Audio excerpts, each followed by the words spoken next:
ঘুমোবো আমি, ঘুমোবে তুমি, গল্প শোনাবে ঘুম পড়ি, হালকা আলো চোখ বন্ধ। চলো একটা গল্প শুনি।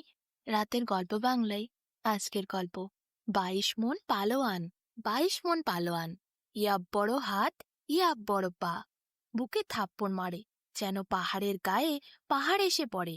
সেই 22 মন পালোয়ানের ভারী নাম ডাক। একবার দেশে একটা বুনো হাতি এসে উৎপাত করছিল। অমনি খবর গেল 22 মন পালোয়ানের কাছে। 22 মন পালোয়ান তার লেজ ধরে চোরকে ঘুরন ঘুরিয়ে একেবারে দেশ থেকে ছুঁড়ে বাইরে বার করে দিল। 10 মাইল দূরে গিয়ে সুন্দরবনে সেই হাতিটা ছিটকে পড়ল। আর সেই দিন 22 মন পালোয়ান চলছিল পথ দিয়ে। একটি বিদেশি লোক তাকে দেখে বলল, কি হে 22 মন পালোয়ান, ভারী অহংকারে পথে হাঁটছো, দুখানা পা দিয়ে পথ কাঁপাই দিচ্ছ। আমাদের দেশে 23 মন পালোয়ানের নাম শুনেছি। তোমার সাথে লড়াই করলে তুমি হেরে যাবে। তুমি কি ভাবছো তুমি ভীষণ বড় পালোয়ান? তোমার থেকেও বড় পালোয়ান 23 মন পালোয়ান আছে আমাদের দেশে। শুনে 22 মন পালোয়ান ভীষণ রেগে গেল। তক্ষুনি তার কাছে গিয়ে ঠিকানা জানতে চাইল। বলল, 23 মন পালোয়ানের দেশ কোথায়? আমায় বলো, আমি সেখানে যাব, গিয়ে তাকে হারিয়ে দেখাবো। সকাল গড়িয়ে দুপুর হলো। এইদিকে সেই ঠিকানা নিয়ে 22 মন পালোয়ান চলতে শুরু করলো। দুপুর গড়িয়ে বিকেলও হলো। তারপর সে একটি প্রকাণ্ড দিঘির সামনে এসে দাঁড়ালো। দুপথ হাঁটার পর 22 মন পালোয়ানের ভীষণ তৃষ্ণা লেগেছিল।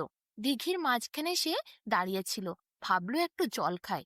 দিঘিতে কত জল, হাঁটু পর্যন্ত, কিন্তু নদীর মতো তো জল নেই।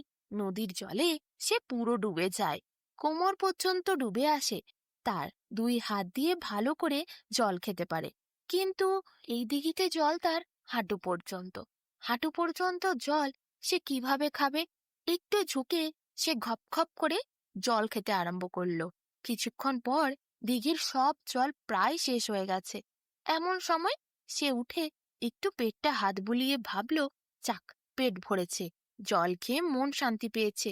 অমনি চারিদিকে ঘুরে এসে দেখে, ও বাবা, দিঘিতে আর জল নাই, তো জল সব তার পেটের মধ্যে। 22 মন পালোয়ান ভাবলো, আর এখানে দাঁড়িয়ে থাকা ঠিক হবে না। লোকজন যদি জানতে পারে দিঘির সব জল সে খেয়ে নিয়েছে, তাহলে তো তাকে ধরে এরপর মারতে আসবে, একটা ঝামেলার সৃষ্টি হবে। 22 মন পালোয়ানের সাথে কেউ পেরে উঠতে পারবে না, কিন্তু শুধু শুধু অশান্তি করে লাভ নাই। সে এরপর হাঁটতে শুরু করলো। হাঁটতে হাঁটতে রাত নামলো। এদিকে সারা রাত সে হেঁটেই চলল। হাঁটতে হাঁটতে আবার সকাল হলো। সকালবেলা স্নিগ্ধ শান্ত হাওয়া এসে 22 মন পালোয়ানের যখন গোটা মুখমণ্ডলে হাত বুলিয়ে দিচ্ছিল, তার ভীষণ আনন্দ হচ্ছিল। অনেকটা ক্লান্ত হয়েছিল সে, সারা রাত হেঁটেছে বলে কথা। কত বড় বড় বন, নদী, পথ ঘাট পার হয়ে সে ক্লান্ত। তাই সামনে একটি প্রকাণ্ড বটগাছের সামনে সে বসলো। যেই বসেছে, অমনি বটগাছের ওপর থেকে শিকড় বাকড়গুলো এসে ঝুলছে। একটাকে ছিঁড়ে নিয়ে সে দাঁতন করে এরপর দাঁত ঘষতে ঘষতে এগোতে লাগলো পথে। হঠাৎ একটি ভীষণ বড় অট্টালিকার সামনে এসে দাঁড়ালো। হয়তো 23 মন পালোয়ানের বাড়ি এটাই, কারণ দরজাটা ভীষণ বড় ছিল। অত বড় দরজা কোনো সাধারণ মানুষ ব্যবহার করতে পারে না। লম্বা লোক বাড়িতে থাকলেই লোকে অত বড় দরজা করে। মনে হচ্ছে কোনো পালোয়ানেরই বাড়ি হবে। সেই দরজা দিয়ে কোনো পালোয়ানই যাতায়াত করে। তাই 22 মন পালোয়ান জোরে দরজাটি ধাক্কা মারল। বলল, 23 মন পালোয়ানের বাড়ি? 23 মন পালোয়ান আছে? এদিকে 22 মন পালোয়ানের ধাক্কার চোটে ঘর বাড়ি সব থরথর করে কাঁপছে। 23 মন পালোয়ান তখন বাড়িতে ছিল না। বাড়িতে ছিল একটি ছোট্ট মেয়ে। দরজা খুলে তার মিহি মিষ্টি গলায় সে বলল, দরজার ওপর এইভাবে ধাক্কা দিচ্ছ কেন? চেঁচামেচি করছো কেন? তুমি কে? এত বড় একজন পালোয়ান দরজায় দাঁড়িয়ে। মেয়েটি কিন্তু একটুও ভয় পেল না। 22 মন পালোয়ানের গা জ্বালা করছিল। সে বলল, এটা কি 23 মন পালোয়ানের বাড়ি? ছোট্ট মেয়েটি আবার মিষ্টি গলায় বলল, তা দিয়ে তোমার কি কাজ গো? 22 মন পালোয়ান বলল, তার সঙ্গে লড়াই করতে এসেছি। 23 মন পালোয়ানের সাথে লড়াই করব আমি। 22 মন পালোয়ান, আমি তো তারই মেয়ে, 23 মন পালোয়ানের মেয়ে, বলে উঠল ছোট্ট মেয়েটি। তারপর বলল, আচ্ছা, তোমার হাতে কি 22 মন পালোয়ান? 22 মন পালোয়ান তখন বুক ফুলিয়ে গর্বে মুখ উঁচু করে বলল, যে পথ দিয়ে আসছিলাম সেখানে একটা বটগাছ দেখতে পেয়েছিলাম। সেই বটগাছের শিকড় ছিঁড়ে আমি দাতন করতে করতে আসছিলাম। এটা তারই শিকড়। মেয়েটি একটু বাঁকা হাসি দিয়ে বলল, ও, এই তোমার মুরুদ? এই মুরুদ নিয়ে তুমি আমার বাবার সাথে যুদ্ধ করতে এসেছো? মেয়েটি এরপর খিলখিল করে হাসতে হাসতে দরজাটি বন্ধ করে দিল। দরজার আর কোনো শব্দ করল না 22 মন পালোয়ান। তার বুকের মধ্যে যেন কেউ হাতুড়ি দিয়ে ঘা মারল। রাগে অপমানে 22 মন পালোয়ান অনেকক্ষণ দাঁড়িয়েছিল। মনে মনে ভাবল, 22 মন পালোয়ান, এত দূর থেকে এলাম 23 মন পালোয়ানের সাথে দেখা করার জন্য। তার তো দেখাই পাওয়া গেল না।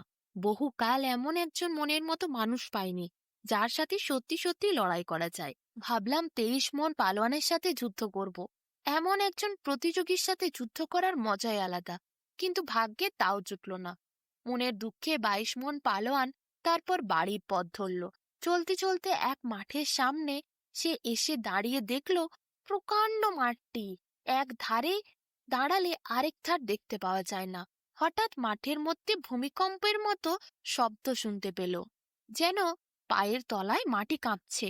22 মন পালোয়ান মাঠের চাষিদের জিজ্ঞাসা করলো, এত ভূমিকম্প কিসের জন্য? চাষিরা বলল, তাও জানো না?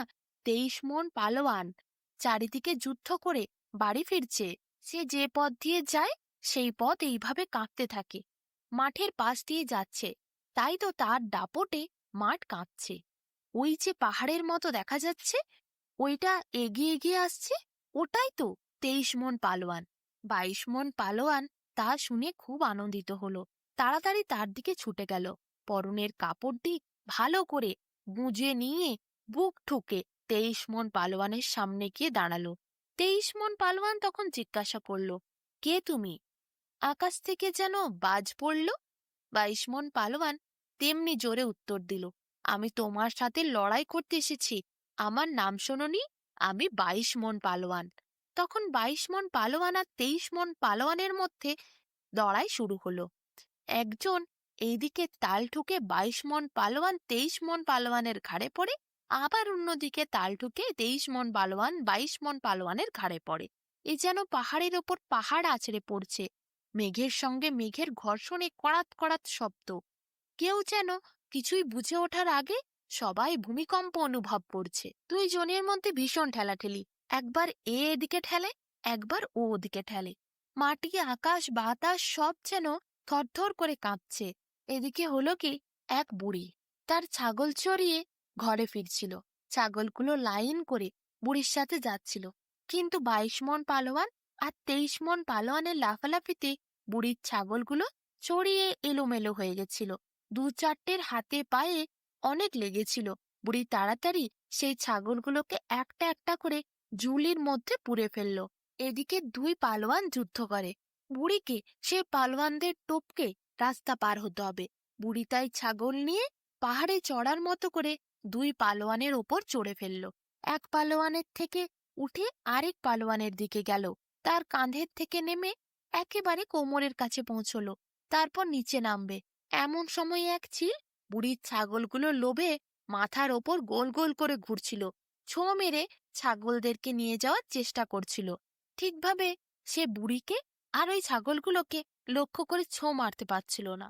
তাই করলো কি, দুই পালোয়ানকেই ঠোঁটে করে তুলে নিয়ে চলে গেল বুড়ি আর ছাগল সকলকে নিয়ে একেবারে সেই দেশে, যেই দেশে রাজকন্যা স্নানের পর ভিজে চুল ছাদের ওপর ছড়িয়ে রোদ পোয়ায়। চিল যখন সকলকে নিয়ে উড়ে যাচ্ছিল, তখন চিল অনেকটা ক্লান্ত হয়ে পড়েছিল। দেখলো কোনোভাবেই সুবিধে সে করতে পারছে না। ওই ছাগলগুলোকে সে খেতে পারবে না। পালোয়ান আর বুড়ির মধ্যে ছাগলগুলো আষ্টে পিষ্টে জড়িয়ে আছে, ওদেরকে খুঁজে বার করা সম্ভব নয়। চিল তখন ওই পালোয়ানদের ঠোঁটের থেকে ফেলে দিল। বুড়ি ছাগল দুই পালোয়ান একেবারে গিয়ে পড়ল রাজকন্যা যেখানে চুল শুকোচ্ছিল সেই ছাদে রাজকন্যা চোখের মধ্যে। হঠাৎ করে রাজকন্যা চিৎকার করে উঠল, চোখে যেন একটা ধুলো এসে ঢুকলো।